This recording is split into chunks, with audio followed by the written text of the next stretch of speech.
Hello everyone, আশা করি সবাই ভালো আছেন। নতুন একটি ভিডিওতে আপনাদের সবাইকে স্বাগতম। বরাবর মতো আবারও হাজির হলাম আপনাদের বহুল কাঙ্ক্ষিত অ্যাপয়েন্টমেন্ট আপডেট নিয়ে। আপনারা জানি যে সবাই খুব ওয়েট করেন এই ভিডিওটার জন্য, এই আপডেটটার জন্য। সো আমারও একটা দায়বদ্ধতা থাকে আপনাদের শুধু এই অ্যাপয়েন্টমেন্ট আপডেটের ভিডিওটা আমি রেগুলার দিয়ে ট্রাই করি।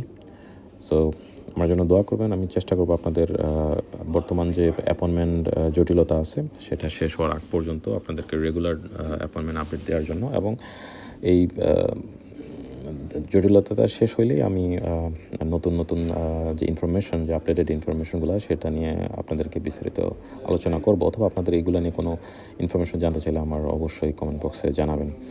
অলরেডি আসলে প্রচুর স্টুডেন্ট বাংলাদেশে থেকে জার্মানিতে আসছে, এবং তারা এক একজন এক একটা করে ইউটিউব চ্যানেল খুলে অলরেডি তারা অনেক ইনফরমেশন অলরেডি শেয়ার করতেছে। সো আপনারা এখান থেকে ইনফরমেশন নিতে পারেন, অবশ্যই ইনফরমেশনগুলো ক্রস চেক করে নেবেন। সো চলুন বিস্তারিত দেখে নেওয়া যাক। গত 4 ফেব্রুয়ারি 2026 ব্যাচেলর অ্যাপ্লিক্যান্ট যারা আছেন তাদেরকে ডক সাবমিশন ইমেল দিয়েছে। অর্থাৎ 2023 সালে যে সকল অ্যাপ্লিক্যান্টস 10 অক্টোবর থেকে 8 নভেম্বর অবধি অ্যাপয়েন্টমেন্টের জন্য রেজিস্ট্রেশন করছেন, সে সমস্ত ব্যাচেলর অ্যাপ্লিক্যান্টসরা ডকুমেন্ট সাবমিশন ইমেল পেয়েছেন।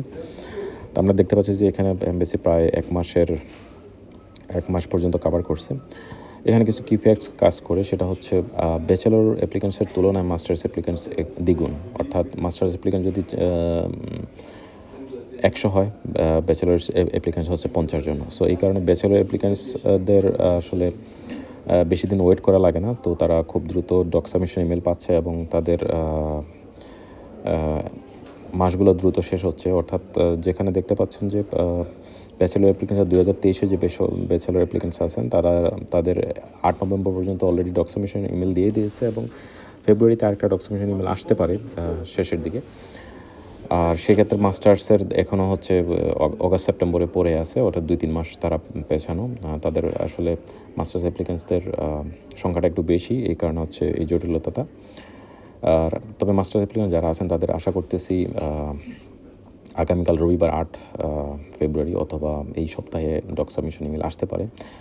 আর নির্বাচনের আগে যদি না আসে সেক্ষেত্রে হয়তো নির্বাচনের পরে ডক সাবমিশন ইমেল মাস্ট আসবে। তো ফেব্রুয়ারিতে একটা ডক সাবমিশন ইমেল আসবেই। মাস্টার্সের ক্ষেত্রে দেখা যাচ্ছে যে লাস্ট কয়েক মাস ধরে একটা বেশি ডক সাবমিশন ইমেল দেয় না, এবং প্রতিটি ডক সাবমিশন ইমেলে সর্বোচ্চ 1 মাস থেকে ম্যাক্সিমাম 1.5 মাস পর্যন্ত কভার করে কখনো কখনো। তবে এখানে একটা ইন্টারেস্টিং বিষয় হচ্ছে, যেহেতু সামার সেমিস্টার স্টার্ট হচ্ছে সামনে, সো সামার সেমিস্টার যখন মানে প্রতিটা সেমিস্টারের শুরুর দিকেই এমবেসি অনেক বেশি সংখ্যক স্টুডেন্টকে ডক সাবমিশন ইমেল দিয়ে থাকে। আমি জানি না এবার সেই প্রসিডিওর ফলো করবে কিনা এমবেসি, তবে আশা করি এটা দিলে হয়তো 23 যারা অ্যাপ্লিকেন্টস যারা আছেন তাদের অ্যাপ্লিকেন্ট যারা আছেন তারা সবাই কভার হয়ে যাবেন। অর্থাৎ খুব শীঘ্রই 2024 অ্যাপ্লিকেন্টস যারা আছেন জানুয়ারি থেকে তাদেরকে স্টার্ট শুরু করবে, এবং আশা করি মার্চেই 2024 জানুয়ারি যে সকল ব্যাচেলর অ্যাপ্লিকেন্টস আছেন তারা ডক সাবমিশন ইমেল পাবেন। সেক্ষেত্রে মাস্টার্স অ্যাপ্লিকেন্ট যারা 24 তাদের একটু ওয়েট করতে হইতে পারে 1-2 মাস বেশি ব্যাচেলর থেকে। তবে নতুন সেমিস্টারকে সামনে রেখে হয়তো এমবিসি বড় সংখ্যক একটা ডক সাবমিশন ইমেল দিতে পারে। তো পরবর্তী অ্যাপ্লিকেন্টস যারা আছেন ব্যাচেলর নভেম্বরের পর থেকে ডিসেম্বর জানুয়ারি, তারা অবশ্যই ডকুমেন্টস রেডি করে রাখুন। বর্তমানে ওয়েটিং পিরিয়ড 29-30 মাস বা একটু বেশি সময় লাগতেছে। আর যারা এখনও অ্যাপ্লাই করেন নাই, আসলে এখন তার অ্যাপ্লিকেশন ফেজ অফ হয়ে গেছে। আপনি যদি মনে করেন আপনি ডক সাবমিশন ইমেল মিস করবেন এবং ডক সাবমিট করতে পারবেন না, আপনি ক্লিয়ার করে ফেলুন, আপনার অ্যাপয়েন্টমেন্টটা ক্যান্সেল করে ফেলুন। আপনার অ্যাপয়েন্টমেন্ট ক্যান্সেল হলে কিছু স্টুডেন্ট কমবে, এবং খুব দ্রুত নতুন যে পোর্টাল, যে সিস্টেম, ওই সিস্টেমে আপনি অ্যাপয়েন্টমেন্ট পাবেন। ওই সিস্টেমে আপনার যখন সব কিছু রেডি থাকবে ঠিক তখনই আপনি অ্যাপয়েন্টমেন্টের জন্য রেজিস্ট্রেশন করতে পারবেন, এবং আপনাকে ওই অনুযায়ী অ্যাপয়েন্টমেন্ট প্রোভাইড করবে। সো এটা খুব ইম্পর্ট্যান্ট। আপনি যদি ধরেন এই সিস্টেমে এখন আপনি অ্যাপয়েন্টমেন্ট বা ডকুমেন্ট সাবমিট করতে পারতেছেন না, শুধু অ্যাপয়েন্টমেন্টটা হোল্ড করে লাভ নেই। এটা বেটার হয় আপনার জন্য। আপনি যদি পরবর্তীতে আবার অ্যাপ্লাই করতে চান তাহলে এটা ক্যান্সেল করে দিলে আপনিও দ্রুত অ্যাপ্লাই করতে পারবেন। তো এখানে দেখা যাচ্ছে যে 23, 24 এবং 25 এই 3 বছরে টোটাল অ্যাপ্লিকেন্ট সংখ্যা। এখানে এক্সাক্ট নাম্বারটা নেই, এখানে যে নাম্বারগুলো আপনারা দেখতে পাচ্ছেন ব্যাচেলর প্লাস মাস্টার্স, আমি আলাদা করে দিছি। সো এখানে নাম্বারগুলো কিছু 19-20 হইতে পারে। যেমন ধরেন জানুয়ারিতে দেখা যাচ্ছে যে 2024-এর 110 জন অ্যাপ্লিক্যান্টস ব্যাচেলর, সেখানে হয়তো 115 বা 20 হইতে পারে, বা 90 বা 100 হইতে পারে, এরকম। সো 2026 আসলে খুবই একটা ইম্পর্ট্যান্ট ফেজ জার্মান এমবিসির জন্য। নতুন গভর্নমেন্ট আসবে এবং নতুন অ্যাম্বাসেডর তো গত বছর জয়েন করছে। আশা করি 2026-এ যত অ্যাপ্লিক্যান্টস যারা ওয়েট করতেছেন 24-25-এর, তারা কোনো না কোনোভাবে এটা স্পিড আপ করে শেষ করে দিবে, আমি এটা আশা করি। তো এই মুহূর্তে আমি যে কিছু টিপস আপনাদেরকে দেবো, যেই কারণে আমি দেখতেছি যে লাস্ট 2 মাস ধরে অনেক অ্যাপ্লিকেন্টসরা খুব হাহাকার করতেছেন যে আপনার ডক সাবমিশন ইমেল নেক্সট মাসে চলে আসবে, বা আপনার অলরেডি চলে আসছে কিন্তু আপনার অফার লেটার নেই।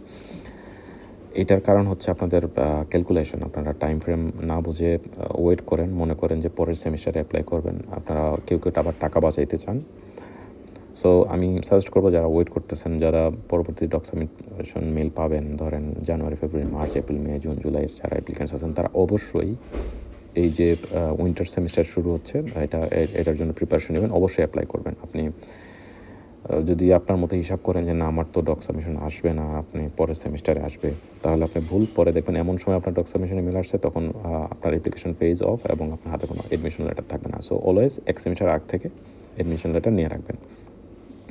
আপনাদের এডমিশন এবং অ্যাপ্লিকেশন প্রসেস সম্পর্কে যদি কোনো হেল্প লাগে বা প্রফেশনাল হেল্প, আমাদেরকে ইমেল করতে পারেন irufeather.de@gmail.com। এখানে আমি ট্রাই করবো আপনাদেরকে হেল্প করার জন্য। আর আপনাদের কোনো কোয়েশ্চেন থাকলে অবশ্যই কমেন্ট বক্সে জানাবেন। আমি আপনাদের যত ধরনের কোয়ারি আছে, যত ধরনের কোয়েশ্চেন আছে, আমি ট্রাই করি প্রপার আনসার দেওয়ার জন্য। এবং আপনাদের যদি ভিডিও ভালো লাগে, বা আপনাদের যারা অ্যাপ্লিকেন্টস আছেন পরিচিত, আপনাদের ফ্রেন্ডস সার্কেল, তাদেরকে শেয়ার করবেন। আর আমি কাইন্ডলি রিকোয়েস্ট করব, যাদের জার্মান এম্বাসির অ্যাপয়েন্টমেন্ট বা ডক সাবমিশন করার জন্য প্রয়োজনীয় ডকুমেন্টস নাই, তারা ক্যান্সেল করে দিবেন এবং ওয়েট করেন, যাতে বর্তমান যে ওয়েটিং পিরিয়ডটা সেটা ক্লোজ হয়ে যায় এবং পরবর্তীতে আপনি অ্যাপ্লাই করতে পারেন। তো আজকে এই পর্যন্ত। সবাইকে ধন্যবাদ। পরবর্তী ভিডিওতে আবার দেখা হচ্ছে।